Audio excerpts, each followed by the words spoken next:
Hey there, fellow coffee lovers. Ever wondered how that steaming cup of joe in your hand went from a tiny bean to your morning pick-me-up? Get ready to dive into the crazy, surprising, and sometimes downright bizarre journey of your morning coffee. Believe me, by the end of this video, you'll never take your daily caffeine fix for granted again. So grab a cup, settle in, and let's get brewing. Okay, so first things first, where do these little beans even come from? You might be picturing some mystical faraway land where magic beans grow on trees. Well, sort of. Coffee plants, yes, plants, are originally native to Ethiopia, and over the centuries, they've made their way to countries like Brazil, Colombia, Vietnam, and Indonesia. Just imagine those beans growing on shrubs over 6,000 feet up in the mountains. Talk about high hopes. But here's the twist. Coffee plants are super particular about where they hang out. They need just the right kind of soil and climate to thrive. And I mean just right. In Brazil, for example, farmers have to carefully select the soil based on its pH level, water drainage, and even mineral content. It's like Goldilocks and the Three Bears, but for coffee plants instead of chairs. They prefer soil with a pH between 6 and 6.5. Much like how we humans have our Goldilocks zones in houses.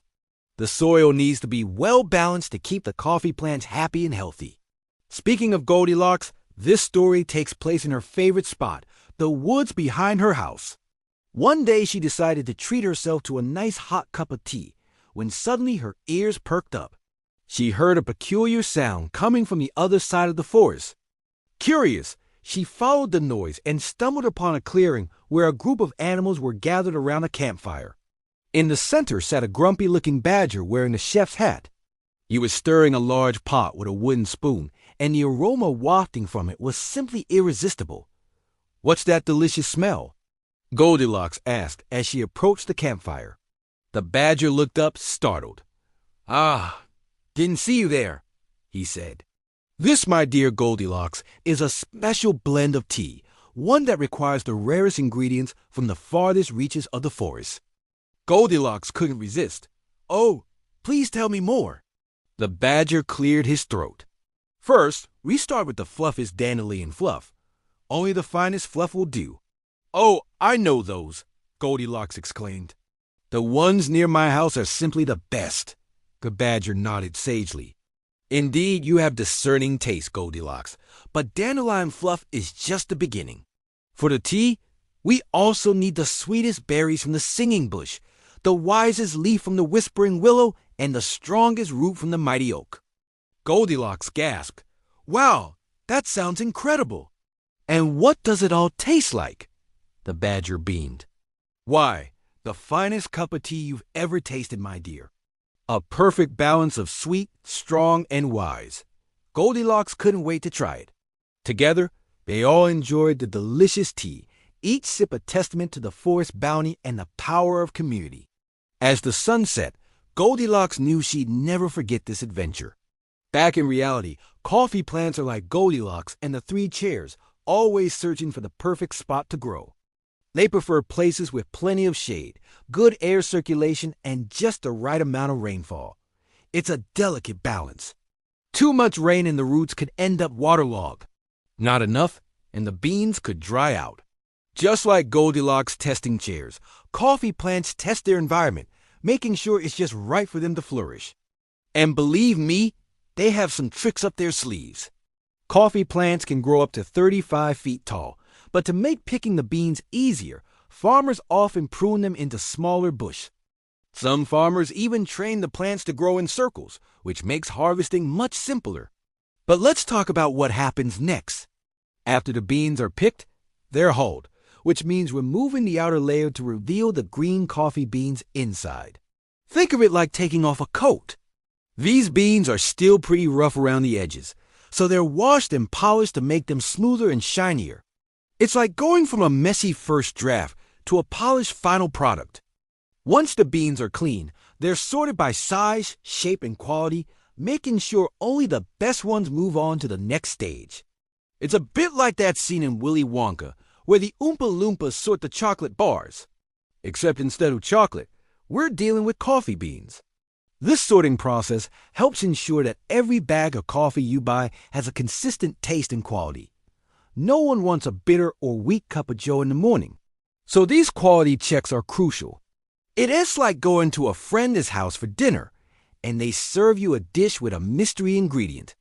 You wouldn't know what hit you. But with coffee, you can expect a nice rich flavor without any surprises. And now, drum roll please, it's time to talk about roasting. Roasting transforms those green beans into the dark brown aromatic treasure that we all know and love. But here's the fun fact. There's no single right way to roast coffee. Each roaster has their own style and technique, kind of like how we all have our unique personalities. During the roast, the beans go through several transformations, releasing gases, changing colors, and developing their signature flavors. It's like watching a caterpillar turn into a butterfly, except with coffee beans instead of a caterpillar. Different roasting levels give you different flavors. Light roasts bring out fruity and floral notes, while full city roasts bring out those rich, dark flavors that we associate with coffee. Basically, roasting is like giving those beans a makeover, preparing them to become the star of the show in your cup. Okay, let's say you've got your freshly roasted beans. What happens next? That's where the magic of grinding comes in. Grinding the beans releases their oils, allowing the water to extract those rich, flavorful compounds. Now you've got a fine powder ready to be brewed. It's like turning a bar of chocolate into cocoa powder, except with coffee, of course. This powder is then compressed into convenient little briquettes, ready to be shipped all over the world. And let's be honest, who doesn't love a good briquette? Not only does this make transporting the beans easier, but it also preserves their freshness and flavor. These coffee cakes are like little time capsules filled with caffeine and yumminess. As we all know, the journey doesn't end at the grind. The next stop is brewing. And let me tell you, there's a whole science behind getting the perfect cup. Factors like water temperature, grind size, and brewing time all play a part in creating that perfect balance of flavor. It's like Goldilocks testing the beds, but instead of mattresses, we're dealing with coffee grounds. The goal is to extract the right amount of coffee oils and create a nice rich brew. No one wants their coffee to taste like dishwater, right? That's why brewing is an art form, one that takes practice and precision. Once your coffee is ground and brewed, it's time to transport it to your cup. And boy, is this journey full of surprises. We're talking about coffee tankers, ships, and even planes, all working together to get that fresh brew into your hands. Can you imagine coffee flying through the skies? It's like Santa Claus, but with caffeine instead of toys. So sit back, relax, and let your imagination run wild as we take you on a wild ride through the global coffee trade.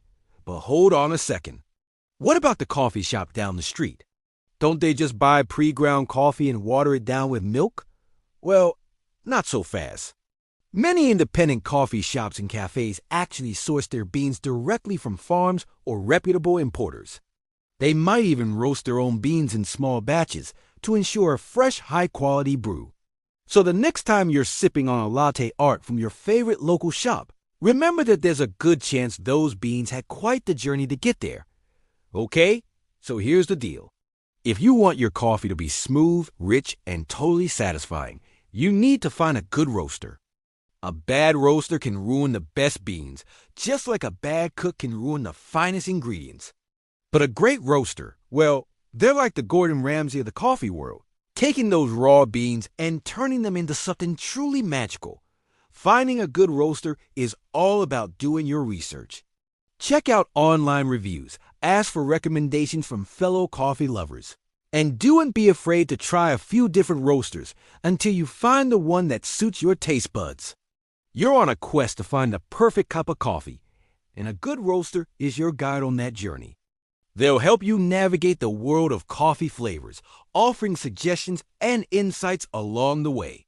Plus, a good roaster is passionate about their craft.